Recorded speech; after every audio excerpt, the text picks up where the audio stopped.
Let's let people in.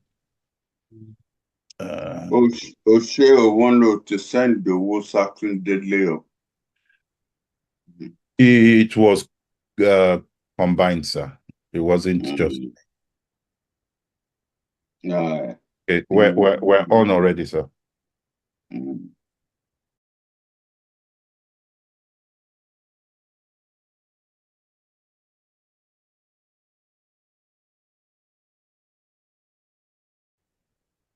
Oyemi.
Good evening, everyone.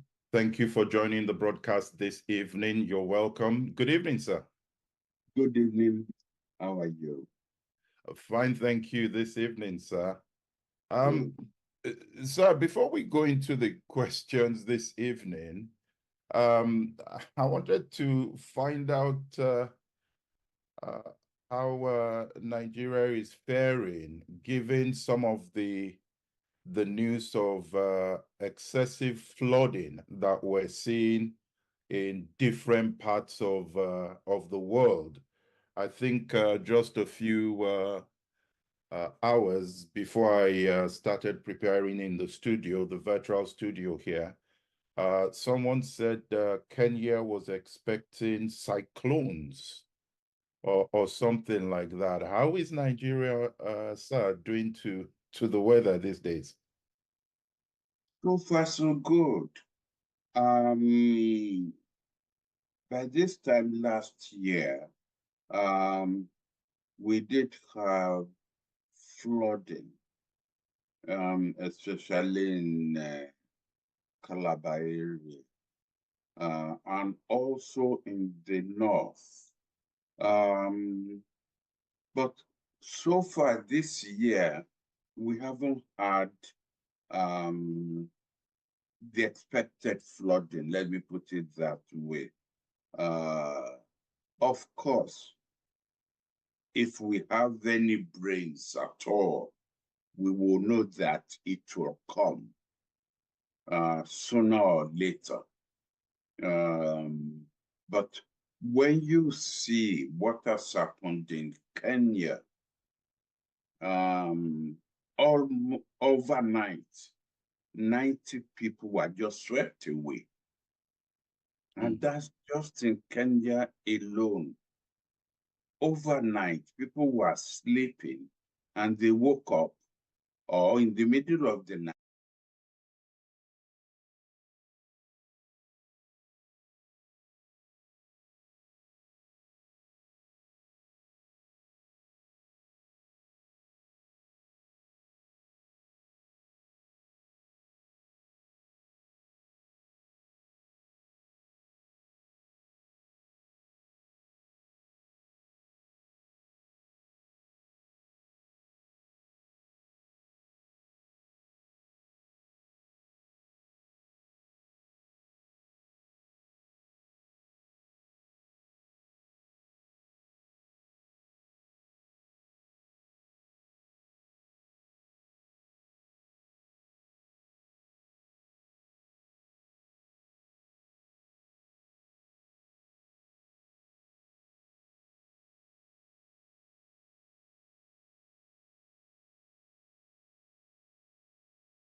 I'm sure it will. Fingers crossed.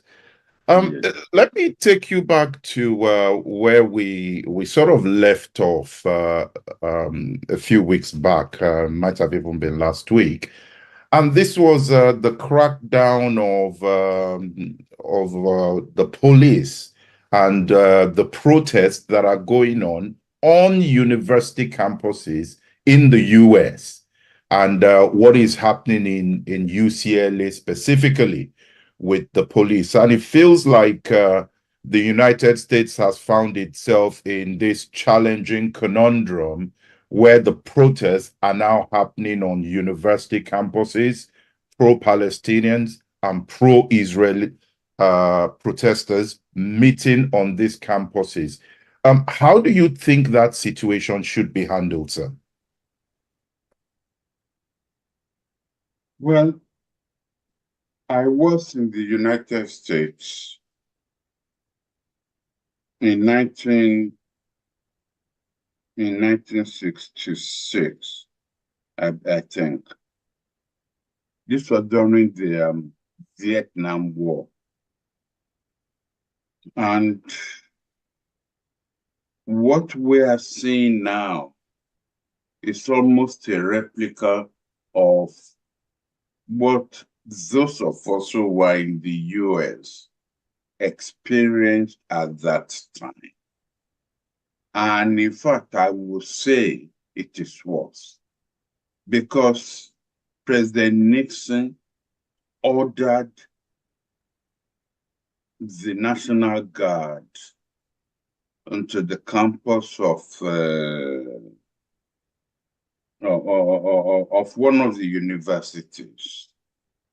And students were actually mowed down. They were killed. This was part of the demonstration against the war in Vietnam. And this came as a shock to a lot of people, that the United States would experience almost an internal civil war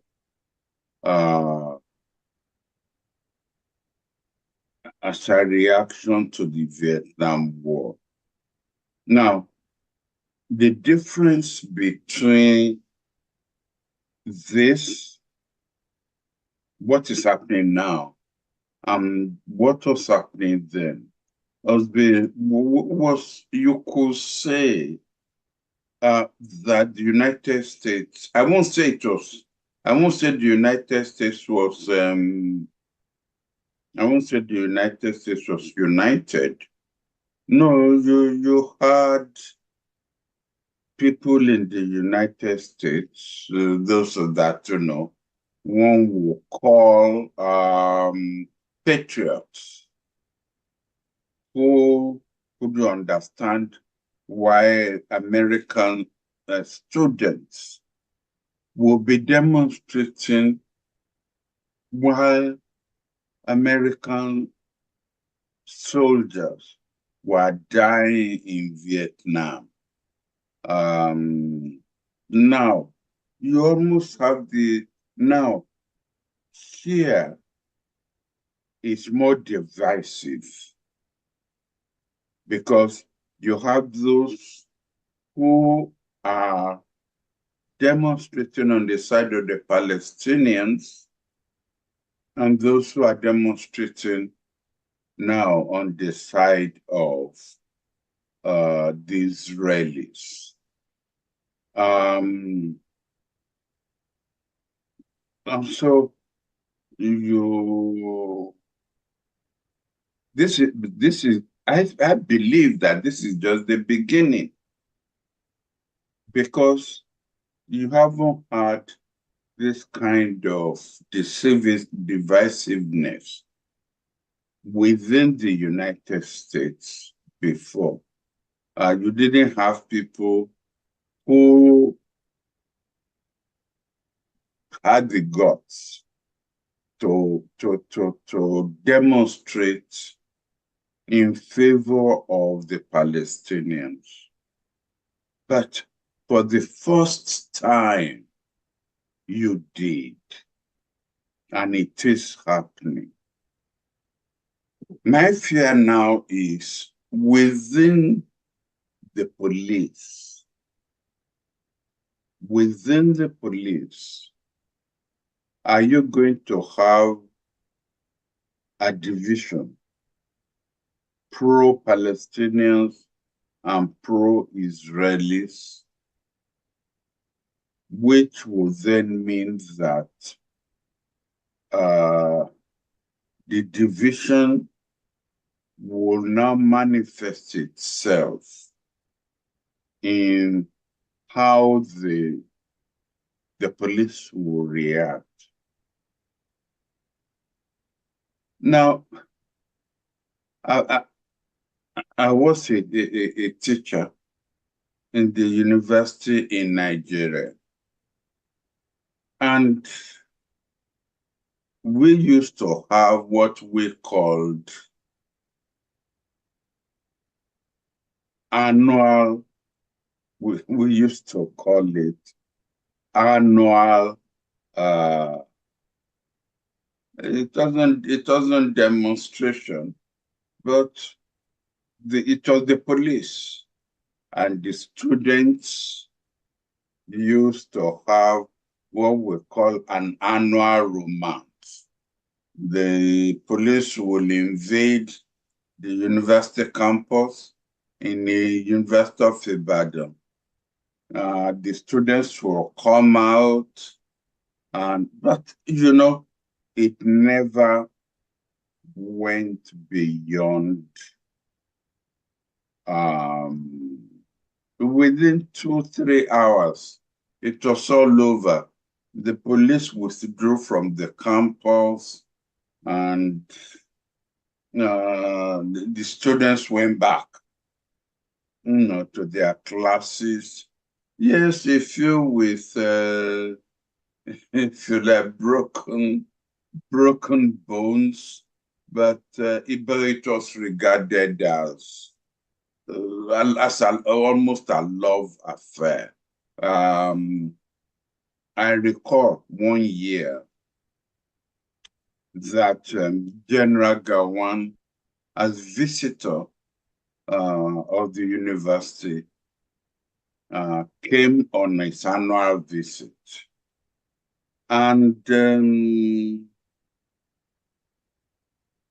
we lecturers, of course, we always got involved, but not to the extent of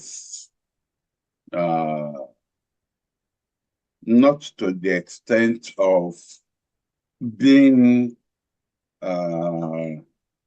personally involved in what was going on.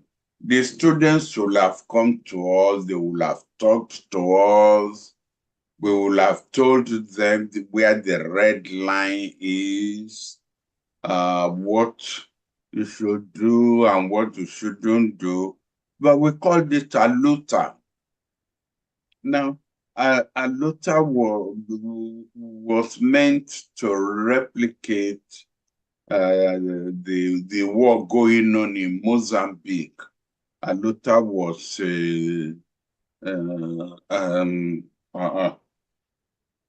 I think Aluta was not Greek. Anyway, it was one of these words that the revolutionaries in Mozambique were using. Luta Continua, Vittoria Asata, and so the students will go around the campus yelling, Aluta, Aluta, Aluta. And General Gawan knew that irrespective of what he did, there will be demonstration against him. One of the traditions was that he will plant a tree. And so General Gawan said, I'm going to plant this tree. And I know that after I'm gone, you guys are going to pull up this tree. Don't worry, I will come back next year and plant this tree again. All said, in a good humor. Nothing about students being killed. There was a year when a student was killed. And to let you know that this wasn't something we were expecting, everybody was scandalized. Adequiju was the name of the fellow. Even in other universities in Nigeria, when the word got around that a student had been killed in the University of Ibadan, it now led to riots and demonstrations in this university. Anyway, so we did our Aluta. And when you compare what's happening in the United States with what was happening in the university in Nigeria, it was child's play. It was child's play. But the point we should keep in mind is this. Universities, students have a role to play in absorbing the values of a nation. You are not just there to learn geography. You are not just there to learn, you know, sociology or economics. You are there to challenge government, challenge the values that the government itself was trying to impose on the nation. It was part of why you were in the university. So when a head of state, a president came and said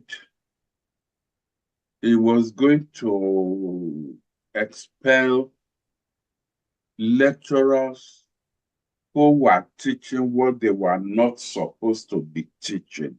He got it all wrong. And now, well, I'm not surprised. He didn't go to a university. Part of what the university stood for was the inculcation of values so that students in the 3 or 4 years that they will learn in the university will absorb the values that they are supposed to inculcate. That is how, when you then leave the university, the values that the nation is supposed to stand for this, that's where you learn it. If you don't learn it there, then where do you learn it? So, what is happening in the United States now? I know that some people will find it, will wonder, is this why we are paying school fees of our students? And the answer is yes. The answer is yes. Because if they don't learn it at the university there, when they leave the university, they wouldn't have learned it. You challenge government for behavior that it's inculcated into them. And so that's what is happening in the United States now. Let me pick on something you said, sir. So in the past, in some of the ones you referred to, some of these challenges were local challenges. And even when I was in Nigeria, there were, those protests that everybody just, but I don't recollect any of the protests at the time being protests about a foreign policy issue, if I can put it that way. But when we look at what's happening on university campuses, this is now a debate about what the country is doing in another country, support for Gaza, and those that are pro-Gaza and those that are against Gaza and against Israel, pro-Israel, against, coming together. When do protests go from, let's just focus on our national issues, to foreign policy issue? And at what stage would you say that the foreign policy department then steps in? Or is it a national security issue? How do we bring those three angles together and mediate in this kind of situation? It depends. It depends.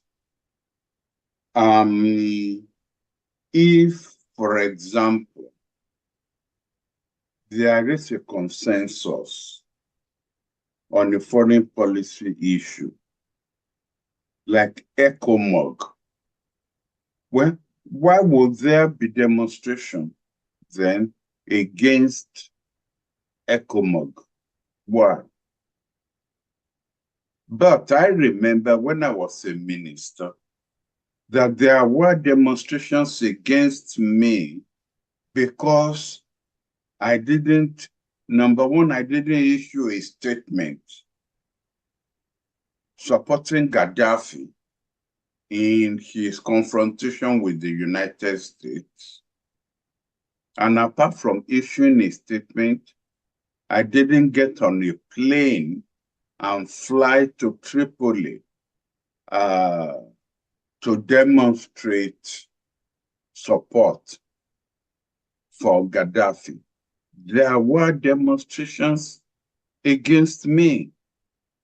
And that is where, in reply, I came up with the demonstration. Why I came up with the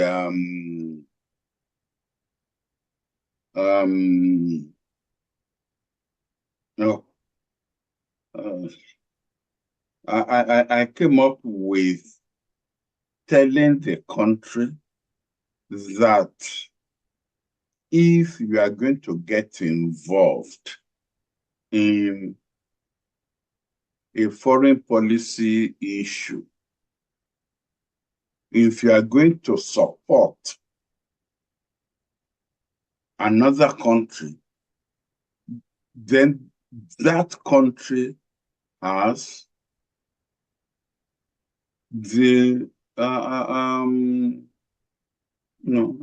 that country should consult you before getting into trouble in that country, but that no country should take us for granted. Because and it was university students, incidentally, not even not even trade unionists. It was the university students who expected me to jump into a plane and go to Tripoli to sympathize with Gaddafi. And I said no. When Gaddafi was getting into trouble with the Americans, he did not consult us. That's when I came up with the doctrine of consultation, that he owed us he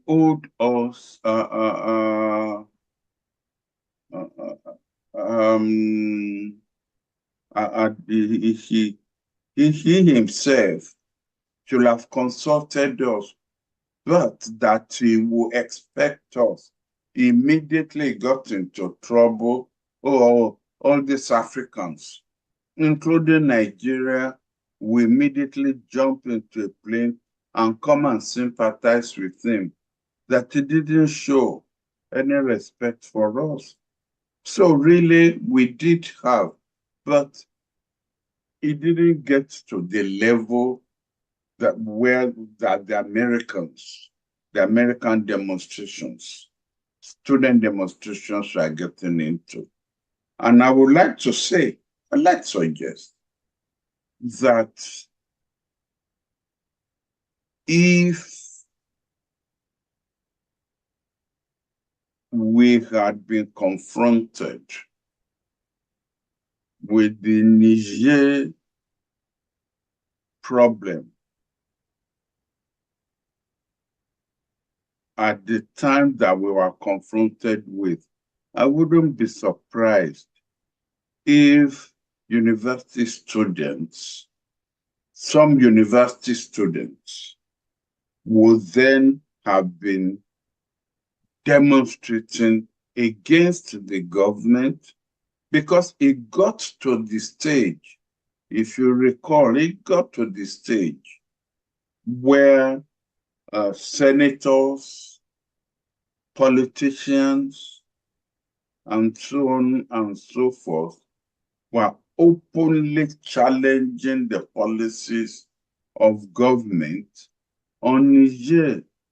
So we ourselves, we were not too far from, challenging, or were not too far from them. In fact, if my memory serves me right, there were demonstrations on the streets of some cities in Nigeria when President Tinubu, as chairman of ECOWAS, declared that we were going to go to war with Niger. If my memory serves me right, there were demonstrations, but it didn't get to the level where armed policemen were then had to be sent onto the campus to challenge demonstrations by students. Let me ask a question here, Sam. We move on from this topic. Do you recall any situation where demonstrations from university students resulted in the government changing a policy? I think so. I think so. I think when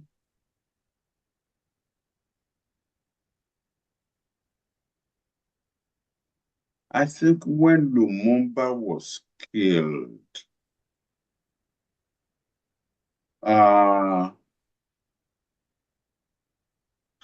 student demonstrations,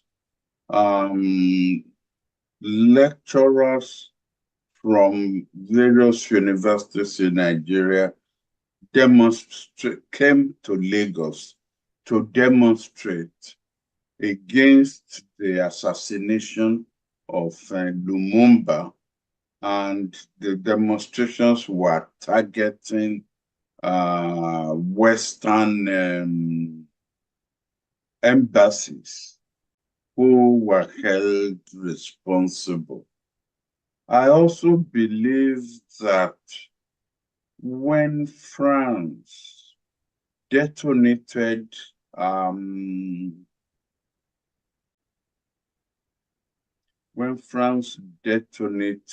nuclear tests in the Sahara just after our independence, students and lecturers again demonstrated, and it led to Abubakar Tafawa Balewa cutting off diplomatic relations with France. I think so.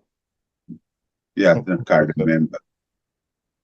Thank you, sir. I can see a hand raised. Ismail Lawal, can you please unmute yourself and make your submission brief, please? Ismail Lawal, can you please unmute yourself?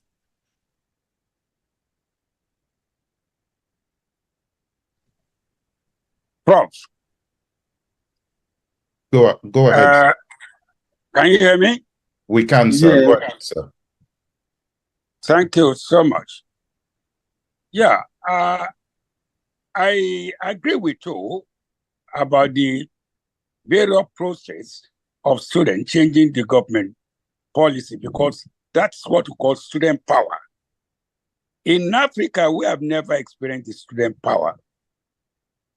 In Europe, during my undergraduate studies, during the problem of apartheid in South Africa, we all students in all European universities, we organized right from Sorbonne, City University, Oxford, Cambridge, University of Navarra, up to Salzburg. We shook all European government at that time, including Charles de Gaulle, Enrico Franco, Harold Wilson, and they have to run up and down. And they all met and they started talking about South African apartheid because we composed an anthem, abolition at that time, because so many of these South Africans were killed in Soweto. I can say student has power. If their power is as much as the fourth realm of the estate. But in Africa, with particular reference to Nigeria, we don't have student power. Because I remember when I was teaching in Mayflower, I discussed this at length with Shikobi of Unilag at that time. He said we don't have student power. Students can overthrow the government. That's why government has to listen to them because they know they have power. But the poverty in our own part of the world does not let African students know what to do. That is the problem.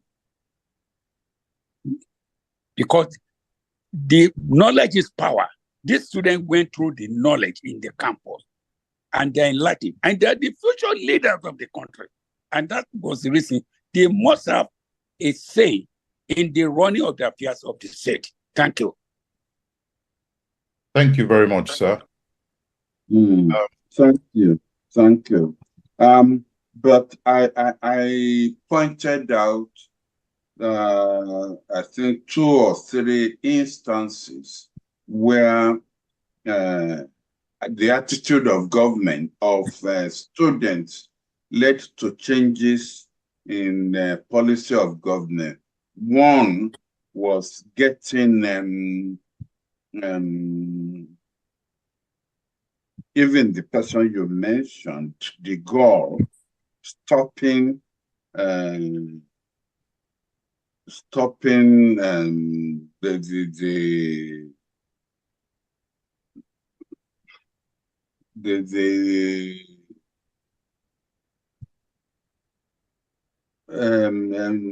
stopping the nuclear weapon test in Sahara. He stopped it, and we also broke diplomatic relations with him. That's one. Number 2, I remember that because I was involved when Murtala Mohammed became head of state, the policy of General Gawan at that time was the policy of the OAU, which was neither here nor there. We will support that we will support the MPLA, FNLA, that we will support a mishmash of their organizations. And due to people like Bala Usman, myself, Akin, I've forgotten the surname now, he was in Ife. We brought pressure to bear on Murtala that if the MPLA had done all this fighting in Angola, why should you now insist that it should form, it should join the others who were puppets anyway of, puppets of foreign government. And he changed his mind. And that's how Nigeria then supported MPLA. We reversed ourselves. I probably, if you will give me time, could think of other episodes where we changed our policies. So but we didn't change government. Neither did you change governments in Europe. But we did change policies of government we did change policies of government in Nigeria. And there are people who will argue, even though the Senate had a hand in it, there are people who will argue that the change of policy by Nigeria on Niger had to do with demonstrations by trade unionists, by students, on the street, and that kind of thing. There's a comment here, sir, from Ambassador Shola Enikolaye, who says, Prof may wish to add the Anglo-Nigerian Defense Pact of 1960, which had to be abrogated due to the groundswell of opposition by students, the media, and the opposition. Quite true. Quite true. Yes. So thank you very much, Ambassador, for that comment, sir. Let me move to one other story that caught my attention, sir, which hopefully you may have seen that as well. This is the story in Egypt.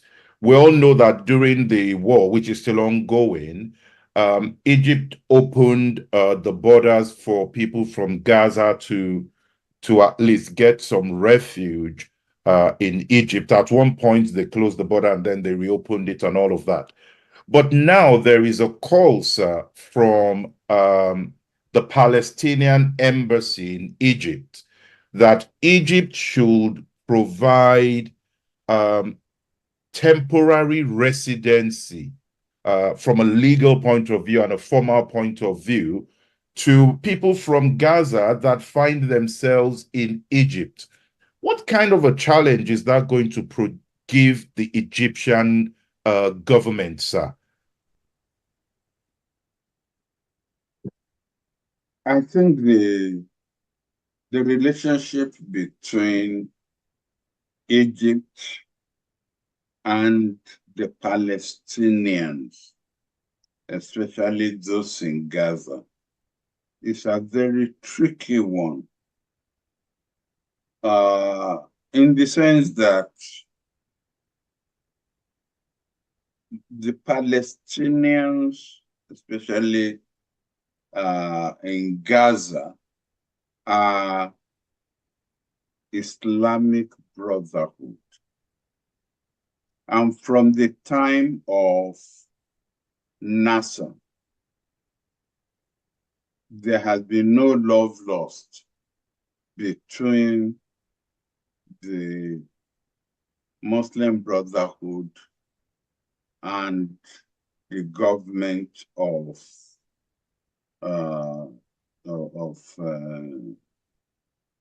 Egypt. In fact, the reason why the last coup took place in Egypt was to overthrow the government of the Islamic Brotherhood, who had been voted in when there was that free and fair elections after Mubarak. So no government in Egypt is going to run that risk of again bringing in a government that will be dependent on the Islamic Brotherhood. That's number one. Number two, it has been the policy of Israel to export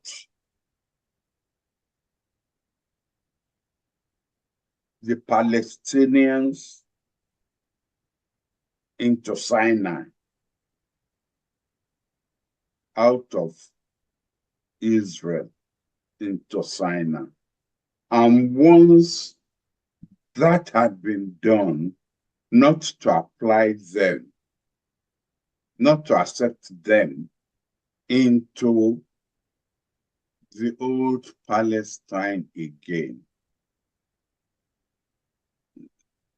To understand this, again, you will have to go back long time, not even to 1948, no. You will have to go back to the Ottoman Empire.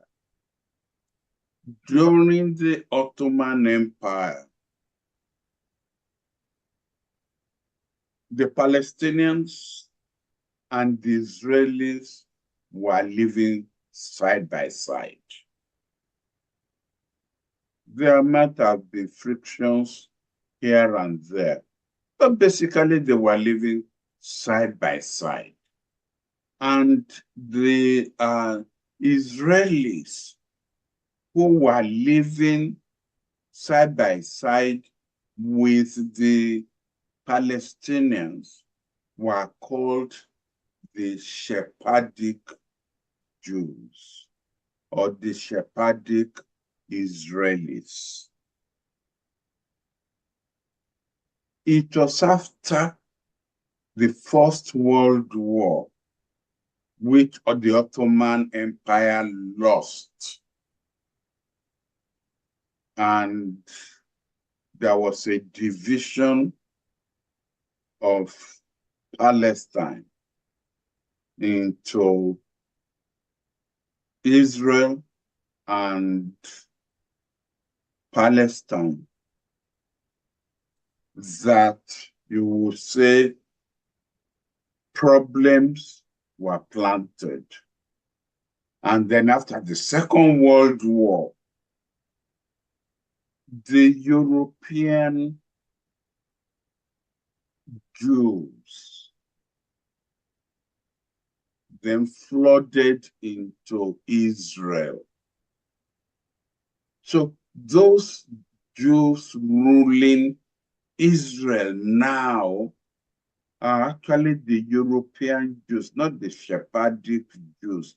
The Sephardic Jews, probably if it was the Sephardic Jews who are ruling Israel, we probably will have less problem between them and the Palestinians, because they were neighbors. They've been living there and so. So I could understand why Egypt will not accept, whether on temporary or on permanent basis, will grant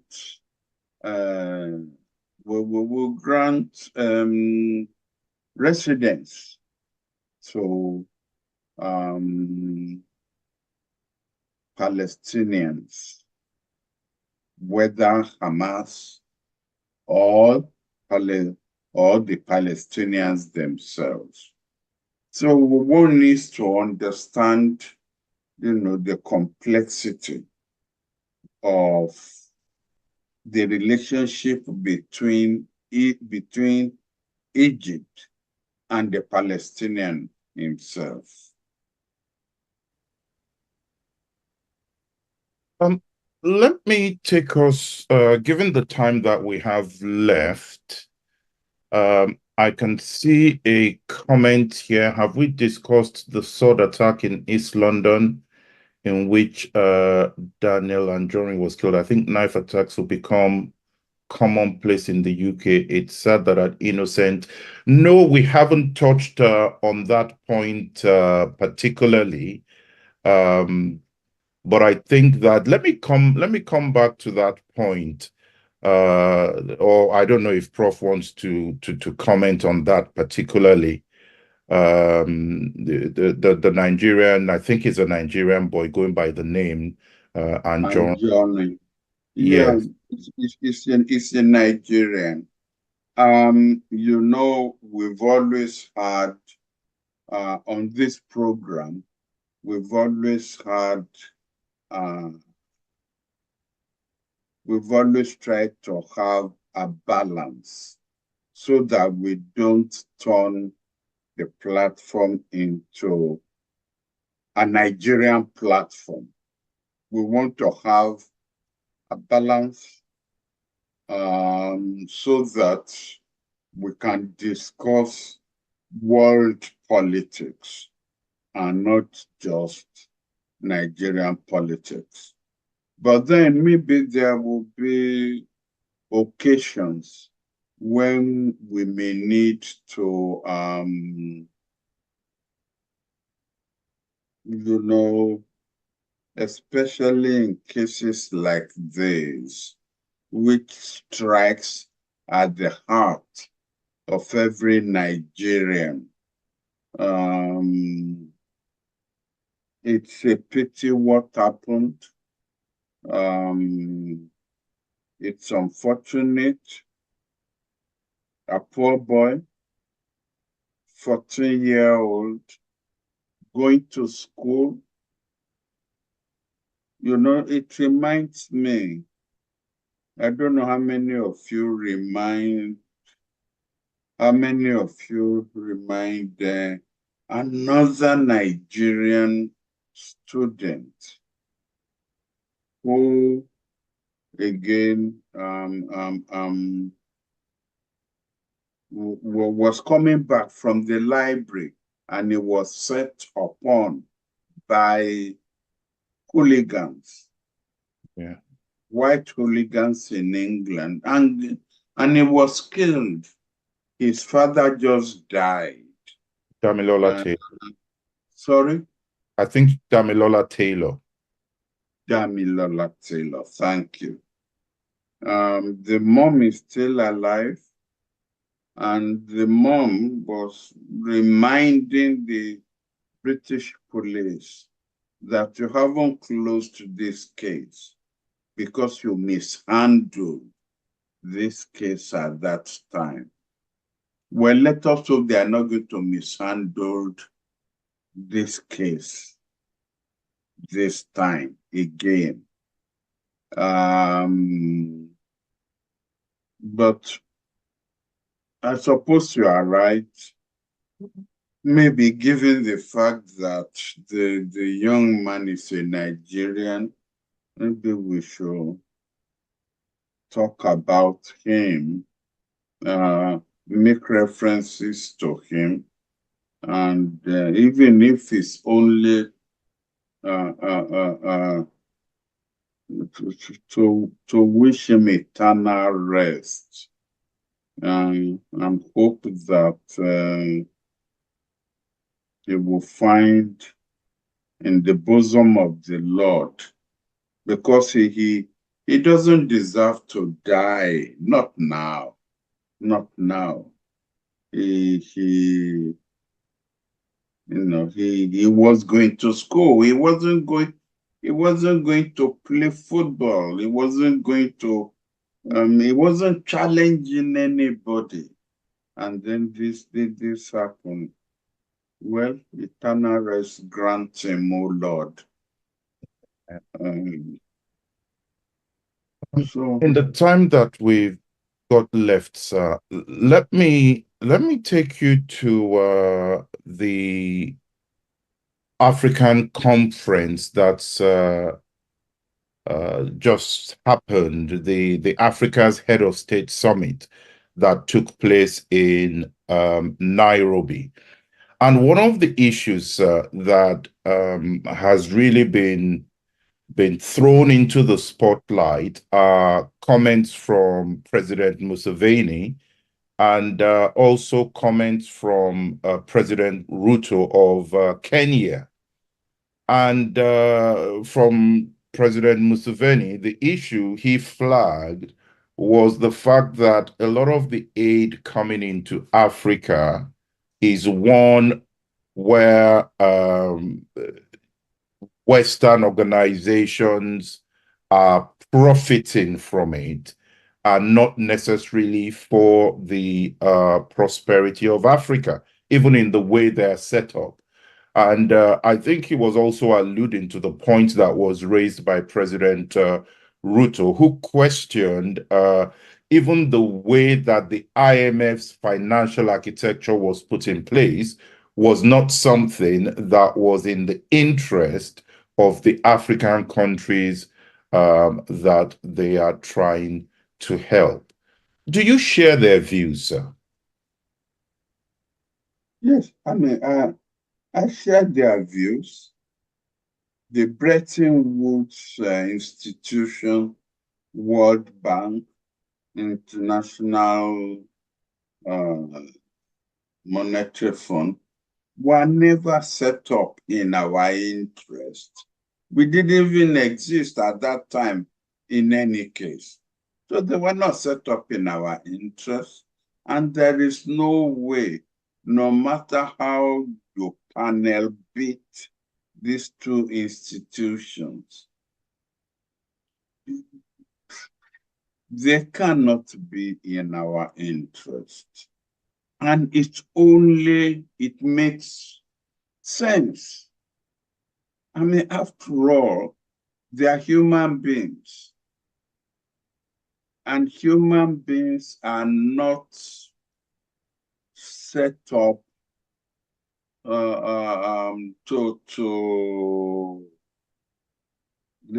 are not set up in our interests.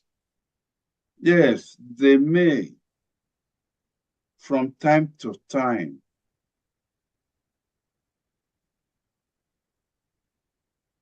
in order to please us or in order to appease us, they may come up with policies that they hope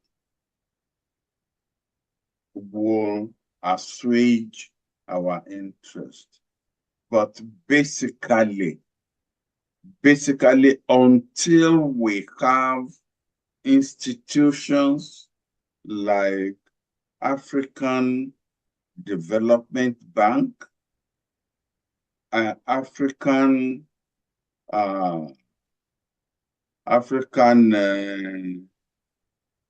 Exim Bank, even the OAU or the AU now, until we have institutions that we set up, the mandates are organized by us, and our own people are in charge. Africans are in charge. I mean, our colleague who was speaking when he was talking about whether students change the minds of European governments, when he was speaking, showed that we've been in European universities, for 60 years. Now, you could say we've matured, and we've got to the stage where we can run these institutions ourselves. It's only then that you could say, all right, time is ripe for us to run institutions that would be in our interest. But do you know that according to the Charter of the World Bank, only an American can be the president of the World Bank? And according to the Charter of the IMF, only a French person can be the president of the IMF, International Monetary Fund. And of course, an African cannot be, not to even talk about an English person and so on.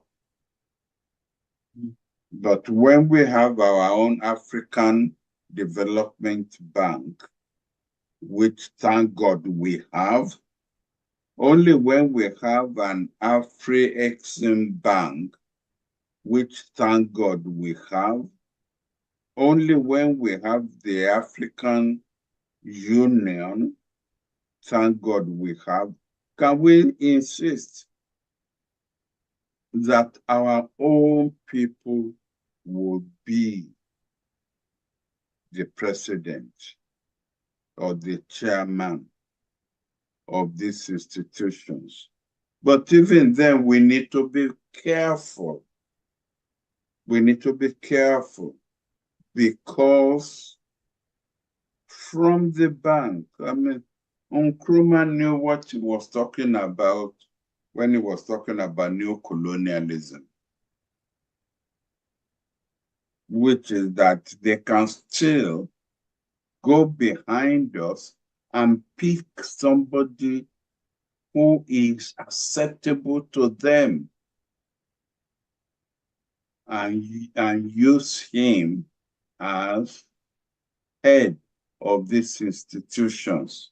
They can still do so. I mean, after all, 60 years after independence, how many of our leaders are picked by us?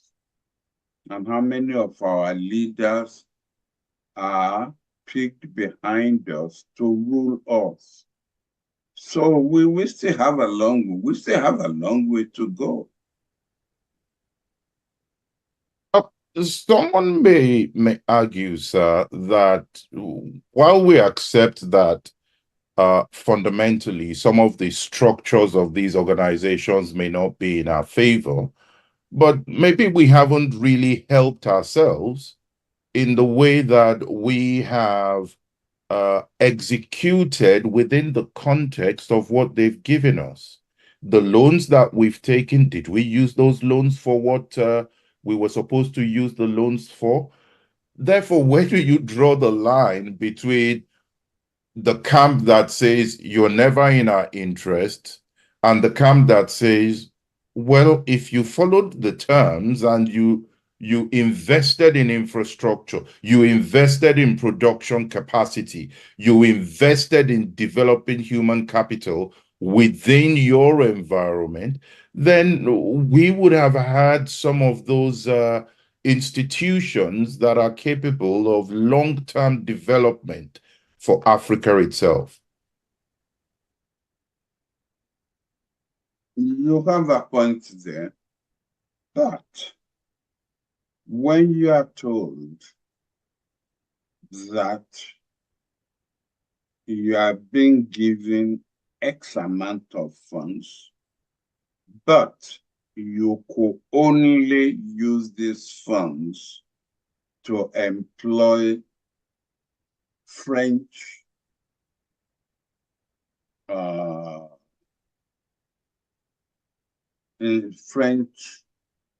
contractors in order to build the road.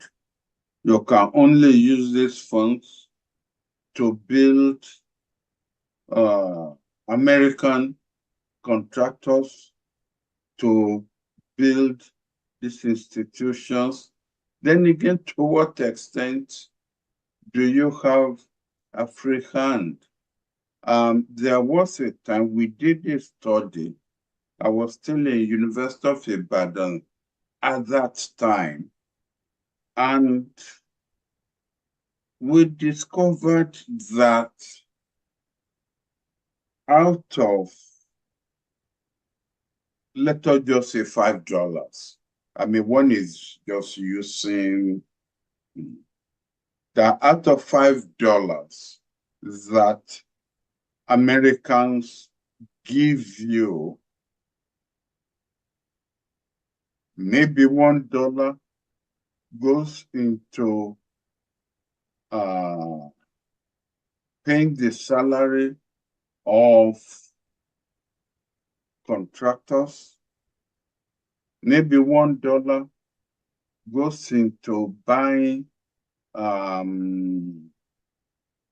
by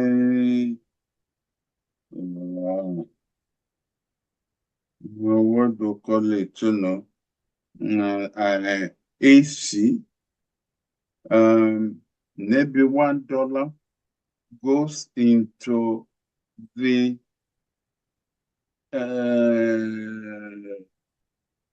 goes into the materials that we use in, so that at the end of the day, maybe $1.50 is then what is left for you.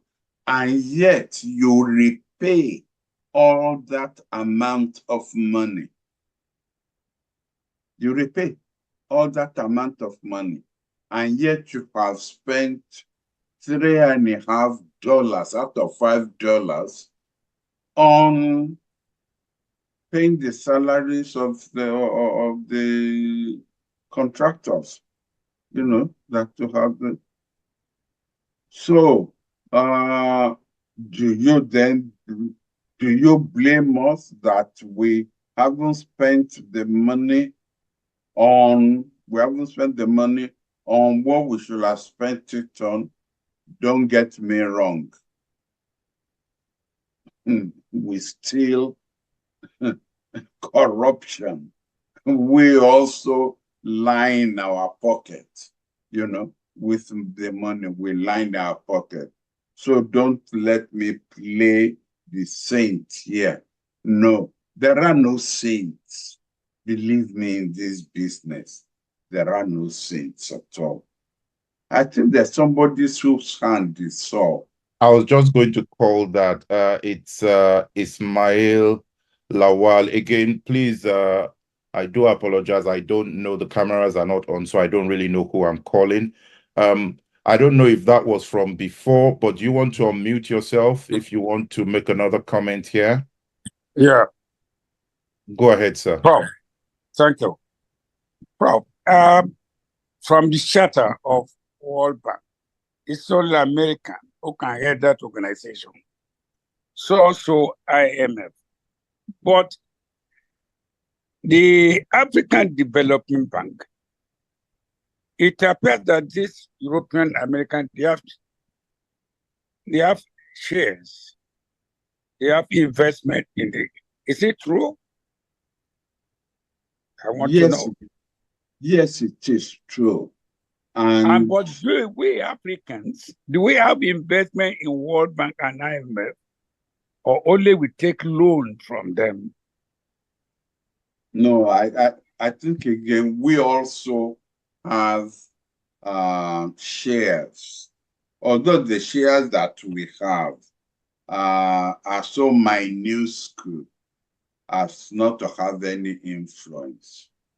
But the shares that the Europeans and the Americans have in African Development Bank practically were forced down our throats. They were forced down our throat. Well, that's what I wanted to find out. Thank you. Thank you very much, sir. And on that note, we'll bring the program to a close tonight. We're about 7 minutes over. Apologies for that, sir. Thank you, everyone, for joining tonight. And we'll be back again next week dealing with some issues. There were some issues I was going to raise today, but I'll leave that till next time. Thank you very much, sir, for this evening. And good night, everyone. Good night.